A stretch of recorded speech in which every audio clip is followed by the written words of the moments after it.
भारत सरकार हर साल लाखों करोड़ रुपए लोन लेती है।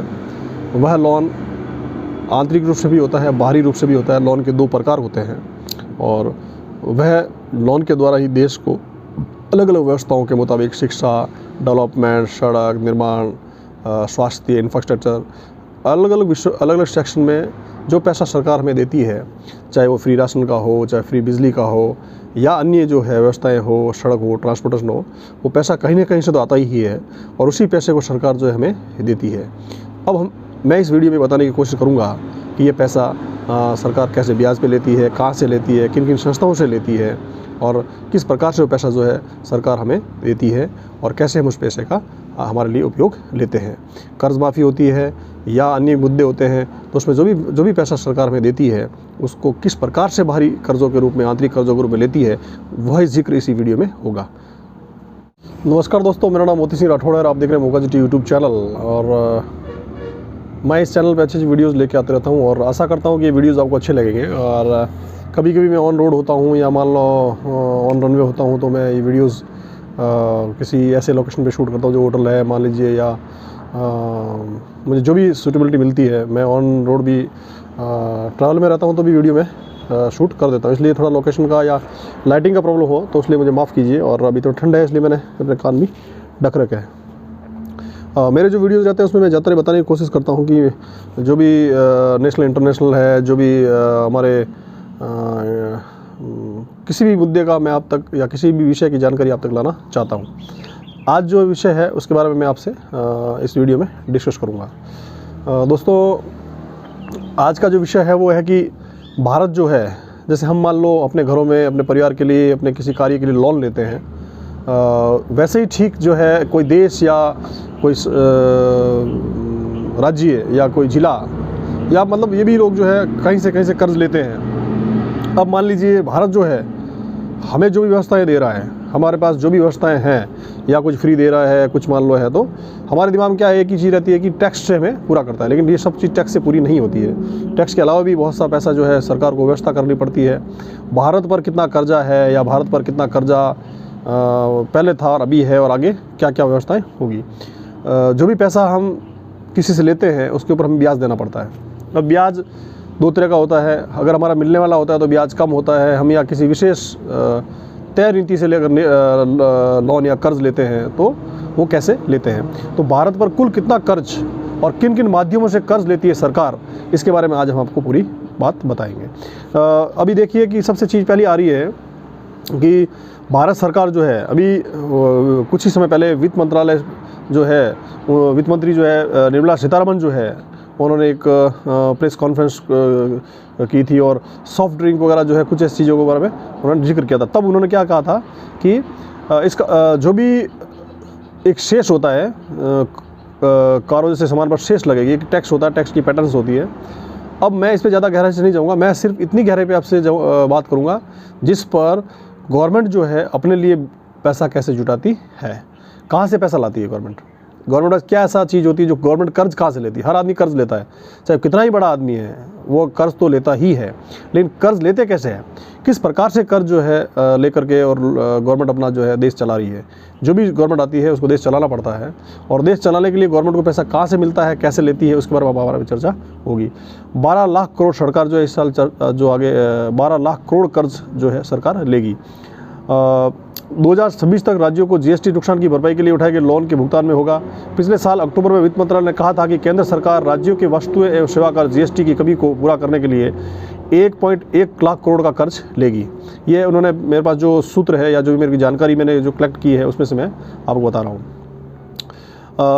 जिसमें इन्हें जीएसटी क्षतिपूर्ति उपकर, जीएसटी कॉम्पोजिशन सेस रिलीज के बदले में लोन को जो है उसके तौर पे दिया जाएगा। जो भी लिया था लोन, अब उसके बारे में जो है वो लोन के बाद अगेंस्ट में कैसे होगा। उस 12 लाख करोड़ जो कर्ज लेगी सरकार, उसके बाद में सरकार ने फरवरी में बजट में घोषणा की थी कि वित्त वर्ष 2021 और 22 में करीब 12 लाख करोड़ का कर्ज लिया जाएगा। अब बात आती है कर्ज की। मैं आपसे जो बात कर रहा हूँ कर्ज की बात कर रहा हूँ कि सरकार कैसे कर्ज आप जो है वो लेती है। अब दोस्तों थोड़ा लाइट की प्रॉब्लम हो रही है। तो 12 लाख करोड़ जो कर्ज होगा वो कैसे लेगी कि सितंबर 2020 तक भारत का कुल सार्वजनिक कर्ज जो था 10704,293.66 था, यानी 107.4 लाख करोड़, 107.4 लाख करोड़ जो है पहुंच गया था। इसमें आंतरिक कर्ज जो अंदर से, जो आंतरिक यानी अंदर 97 लाख करोड़ कर्ज जो है, और बाहरी कर्ज 6.30 लाख करोड़ का जो था ठीक है। मतलब आंतरिक और बाहरी दो कर्ज होते हैं। आंतरिक कर्ज होते हैं जो अपने देश के अंदर किस प्रकार से अन्य व्यवस्थाओं से कर्ज खड़े किए जाते हैं, और बाहरी कर्ज वो होते हैं जो बाहर से किस प्रकार से कर्ज खड़े किए जाते हैं। अब जैसे सार्वजनिक कर्ज में केंद्र और राज्य सरकार की कुल देनदारी आती है। जो पब्लिक जो कर्ज होते हैं उसमें कुछ ऐसे फंड होते हैं जो सेंट्रल भी देती है और स्टेट भी देती है। तो उसमें क्या होता है कि सार्वजनिक केंद्र में केंद्र और राज्य सरकार की कुल देनदारी आती है, जिसमें भुगतान सरकार के समेकित फंड से, सरकार के अंदर जो फंड होता है समेकित, उससे किया जाता है। सरकार का खर्च हमेशा उसकी आय से ज़्यादा होता है। सरकार का जो भी खर्च रहता है, उसकी इनकम जो सोर्सेज होते हैं उससे भी ज़्यादा सरकार का खर्च होता है। सरकार को शिक्षा, स्वास्थ्य और इंफ्रास्ट्रक्चर जैसे कल्याणकारी और विकास कार्यों पर भारी खर्च करना पड़ता है, इसलिए उसे उधार लेने की ज़रूरत पड़ती है। जब भी हम घरों में या परिवार में भी हमारे कोई खर्च बढ़ जाते हैं, जो आमदनी से ज़्यादा हो जाते हैं, आमदनी से ज़्यादा खर्च करने पड़ते हैं, शादी है, फंक्शन, वैसे ही देश के अंदर भी बहुत से खर्चे होते हैं। जो स्वास्थ्य है, जो भी बड़े बड़े डेवलपमेंट्स हैं, जो भी सरकारी शिक्षा है, उसके अंदर जो भी खर्च आ रहे हैं, उन खर्चों को सरकार आंतरिक कर्ज और बाहरी कर्ज के रूप में वसूल खड़ा करती है और उसे लेती है। अब वो उधार लेती है। अब आंतरिक जो कर्ज होता है, वह सरकार दो तरह से लोन लेती है। आंतरिक कर्ज में सरकार दो तरह से लोन लेती है। आंतरिक और बाहरी। आंतरिक कर्ज देश के भीतर से होता है और बाहरी कर्ज विदेशों से लिया जाता है। जो भी कर्ज देश के लिए होता है उसमें आंतरिक और बाहरी। आंतरिक कर्ज जो होता है वो देश के अंदर से लिया जाता है, और बाहरी जो कर्ज होता है देश से बाहर से लिया जाता है। आंतरिक कर्ज में क्या क्या आता है? आंतरिक कर्ज देश के बैंकों, बीमा कंपनियों, रिजर्व बैंक, कॉरपोरेट कंपनियों और म्यूचुअल फंडों आदि से लिया जाता है। आपको आई बात समझ में कि जो आंतरिक जो कर्ज होता है वो भारत सरकार कहाँ से लेती है? तो भारत सरकार लेती है बैंकों से, बीमा कंपनियों से, रिजर्व बैंक, कॉरपोरेट कंपनियाँ और म्यूचुअल फंड आदि से जो है लिया जाता है। सरकार आमतौर पर सरकारी विभूति, जिसको जीसेस कहते हैं, जीसेस के द्वारा कर्ज लेती है। Market stabilization bond, treasury bill, special securities, gold bond, small saving schemes, case management आदि मैनेजमेंट बिल के द्वारा जो भी पैसा आता है वह सरकार के लिए एक कर्ज ही होता है। ये इस प्रकार की जो स्कीम्स में जो फंड आता है, जो भी फंड इस स्कीम्स में मिलता है वह कर्ज के रूप में सरकार लेती है। भारत पर विदेशी कर्ज।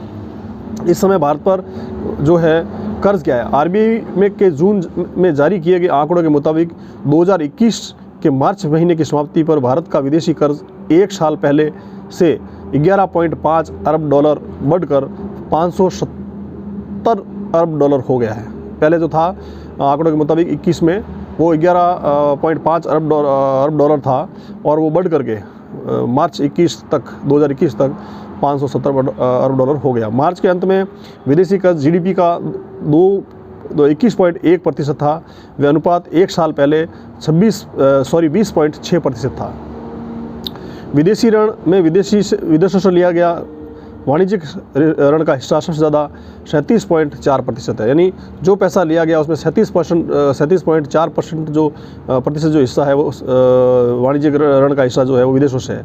इसके बाद प्रवासी जमा धन 24.9%, प्रवासी यानी जो बाहर रहते हैं, जो हमारे देश में डोनेट करते हैं या जो देते हैं। और आपातकालीन व्यापार ऋण 17.1% आते हैं। अमेरिकी डॉलर के वर्चस्व वाला ऋण भारत के विदेशी कर्ज का सबसे बड़ा घटक है। जो अमेरिकी डॉलर जो है, जो भी हमें उसका जो ऋण मिलता है, भारत के विदेशी कर्ज का सबसे बड़ा घटक है। इसकी हिस्सेदारी 52.1% थी। इसके बाद भारतीय रुपया 33.3%, जापानी येन 5.8%, SDR 4.4% और यूरो ऋण 3.5% आते हैं। बाहरी कर्ज, ये तो मैंने आंतरिक कर्ज की बात बताई कि इतना जो कर्ज आया वो कहाँ से आया। अब आता है बाहरी कर्ज। बाहरी कर्ज में जो होता है, बाहरी कर्ज मित्र देशों, IFM और वर्ल्ड बैंक जैसी संस्थाओं और NRI आदि से लिया जाता है। ये मैंने बता दिया आपको बाहरी कर्ज कहाँ से लिया जाता है। बाहरी कर्ज जो है वो ऐसे मित्र देश जिनके साथ उनका बॉन्ड है, जिनके साथ उनका कुछ अच्छा रिलेशन है। उसके बाद में IFM जो है और वर्ल्ड बैंक, ये दो संस्थाएं हैं। और NRI आदि से लिया जाता है। इस प्रकार के ऋण का सबसे बड़ा घाटा यह है कि सरकार को इस प्रकार के लोन चुकाने के लिए डॉलर, पौंड और यूरो जैसी मुद्राओं में ऋण के साथ साथ मूलधन का भुगतान करना पड़ता है। सरकार अपनी कुल आय का 18 से 19% हिस्सा केवल ऋण भुगतान के रूप में खर्च करती है।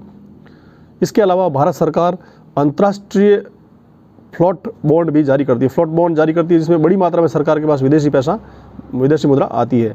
इस प्रकार के बॉन्ड्स से सरकार को ये फ़ायदा होता है कि सरकार इन बॉन्ड्स पर ब्याज भुगतान भारतीय रुपये में देती है, नहीं तो क्या करना पड़ता है कि उन्हीं के करेंसी में देना पड़ता है। लेकिन फ्लोट बॉन्ड लेने से जो देने का जो करेंसी का जो तरीका होता है वो भारतीय मुद्रा में होता है, जिससे विदेशी मुद्रा बच जाती है।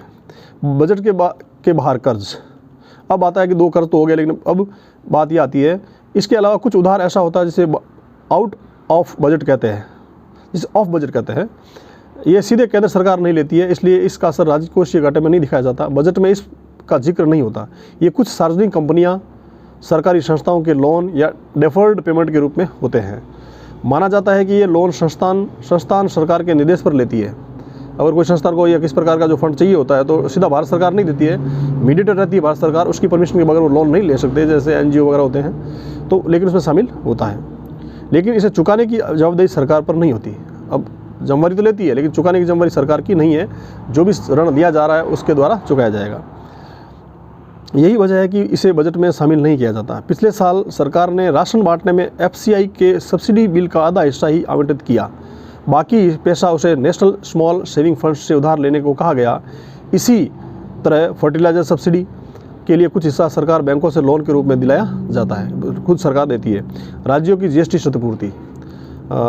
राज्यों की GST क्षतिपूर्ति में क्या आता है कि राज्य GST में कमी की भरपाई, जो GST है उसकी कमी की भरपाई के लिए केंद्र ने पिछले साल अगस्त में राज्यों को 2 विकल्प दिए थे। इसके तहत या तो RBI की विशेष सुविधा के जरिए 97,000 करोड़ रुपए कर्ज ले सकते थे, या फिर बाजार से 2.35 लाख करोड़ का कर्ज ले सकते थे। कौन? राज्य सरकार है। अब बाद में कुछ राज्यों की मांग पर पहले विकल्प के तहत रकम को 97,000 करोड़ से बढ़ाकर 1.11 लाख करोड़ रुपए कर दिया था। इसके अलावा लोन को चुकाने के लिए सिगरेट, बीड़ी और शराब जैसी विलासिता की वस्तुओं पर लगने वाले GST क्षतिपूर्ति उपकर को 2022 के बाद भी लगाने का प्रस्ताव किया गया। तो इस प्रकार मैंने जो आपको बताया कि सरकार जो होती है वह भी कहीं से कर्ज लेती है, इसलिए हमें ज़्यादा कर्ज लेने की तरफ ध्यान ना देते हुए, या सिर्फ सरकारी नौकरियों का ही नहीं सोचना है, सिर्फ अपने पेट पूर्ति का ही नहीं सोचना है। इसके लिए आपको जो है हर प्रकार से देश के बारे में भी सोचना है। देश के लेन देन, देश के नीति नियम और देश के कर्ज कहाँ से लेते हैं, कैसे लेते हैं। पैसा कहीं से आएगा, या तो फिर आपके पास से आएगा, या विश्व बैंक से आएगा, या कहीं से भी आएगा। ऐसी स्थिति में जो भी आप कर्ज या किसी प्रकार का जो कर्ज आप लेते हैं, अय्याशी में न उड़ाएं, उसको व्यवस्थित तरीक़ों से उड़ाएं और रिफंड करें उसको। और बैंकों का जो पेमेंट है, लोनिंग है, वो पूरा टाइम पे कंप्लीट करें, ताकि देश को उसका फ़ायदा मिल सके, देश वापस उसको आराम से भर सके और जो बाहरी कर्जे हैं उनसे छुटकारा पाया जा सके। तो यह मेरा एक छोटा सा वीडियो था जो मैंने आपके लिए